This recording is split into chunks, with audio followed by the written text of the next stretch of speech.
E3 and especially to see Rage.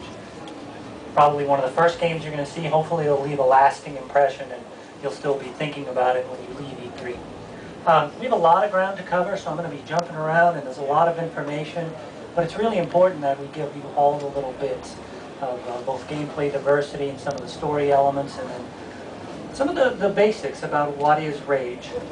If you've heard of Rage, or even if you haven't, I'll touch on a few things. First and foremost, it's a new IP from id Software. And if you know what we've done in the past, this is a big deal to us. We started inventing the first-person shooter genre back with Wolfenstein and then going to Doom and Quake. But it's been 10 years since we've done anything new.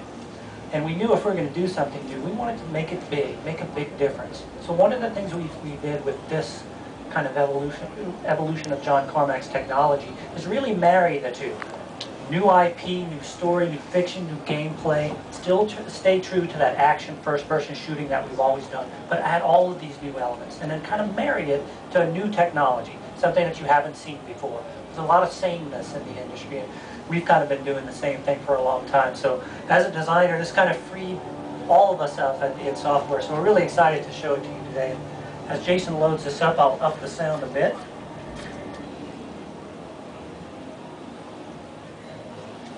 And I'll give a brief outline of the story just to give you some context. We're not starting at the beginning of the game because, again, it's important for us to show you the parts that we think make the difference and will give you the impression we want from Rage. When you first enter Rage, the story starts with an asteroid on its way to collide with Earth. All of the governments of the world get together and they start the Eden Project. They bury these little life-sustaining pods all around the Earth, thousands of them. They're like 12-member teams, hand-picked. And the idea is, at some point, these would all rise up and you'd rebuild society and everything would be fine, right? But of course, it doesn't go according to plan. This is about an hour, maybe an hour and a half into the game. What you've done up to this point is you've worked with one of the local settlers, Dan, and you've protected his settlement, you've done different jobs, you've kind of fought for survival, you built your first buggy, and then you're sent to one of the main towns, Wellspring. And when you're sent there, one of the things you see up on the hill is Crazy Joe's shack.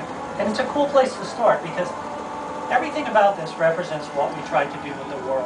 It's not a space station, you can tell that. It is kind of big and wide open. It's a little non-traditional for id. So again, we're still at action first-person shooting, but we have new elements like this. A lot of attention to detail. We're not just a procedural mess of mountains with nothing specific. Everything about it is handcrafted. Our artists spent a lot of time making Crazy Joe's shack, worrying about the composition of the mountains and the elements, and you'll see that throughout the game. It's all about diversity, attention to detail, giving the player something new. That's the nuance that makes a difference here. It's not a procedural world. It's very crafted.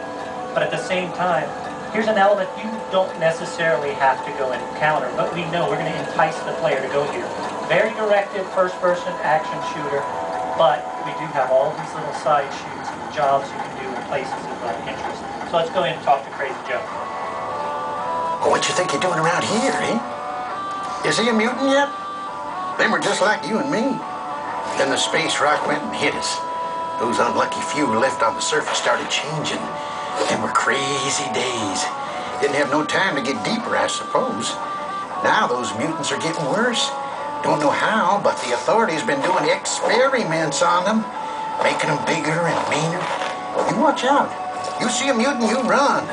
Ain't no reasoning with them. They'll just tear you apart for fun. Well, I got nothing more to say to you. Now you get going.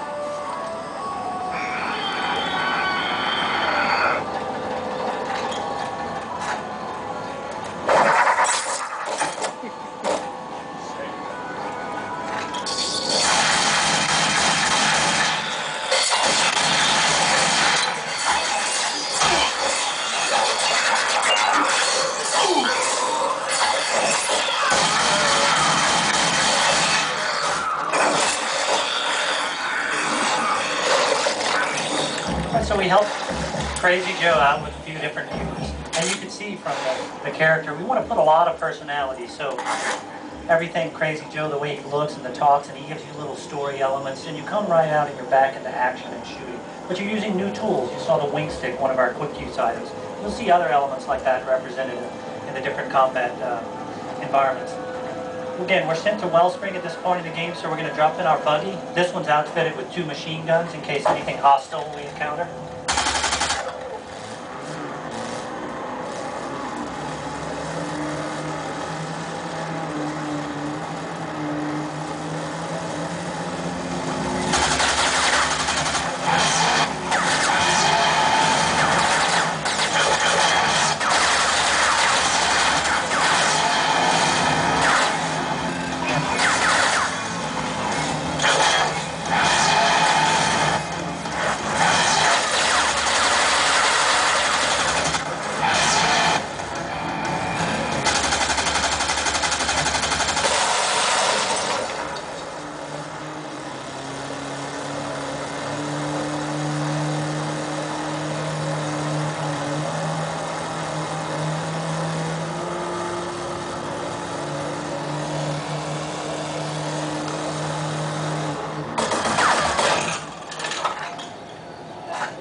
One of the things we want to do is make sure the player has some fun. We wanted this big, believable world.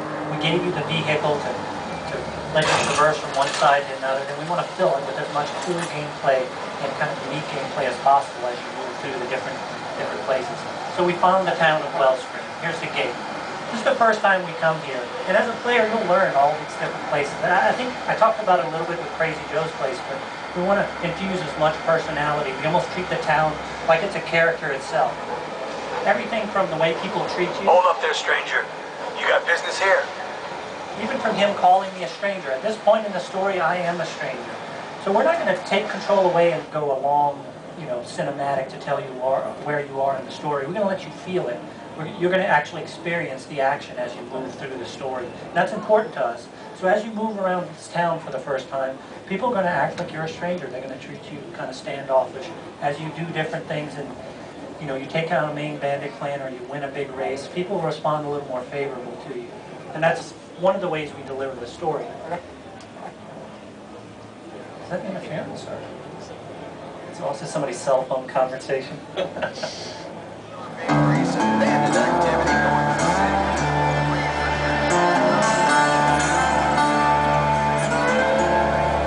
we want a very strong personality. We want to build a town that you haven't seen before.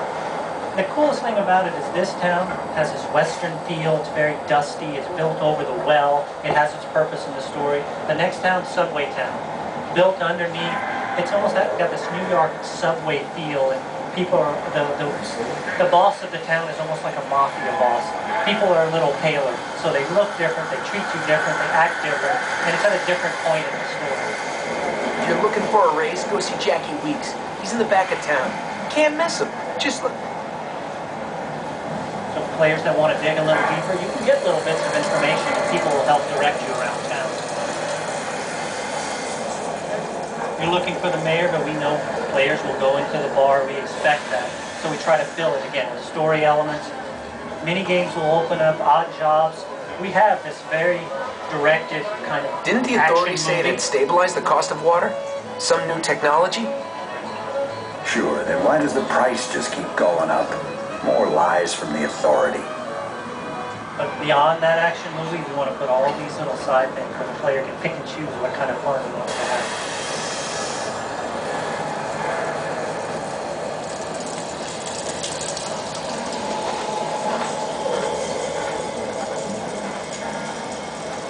Another new thing, at least for us, is an economy.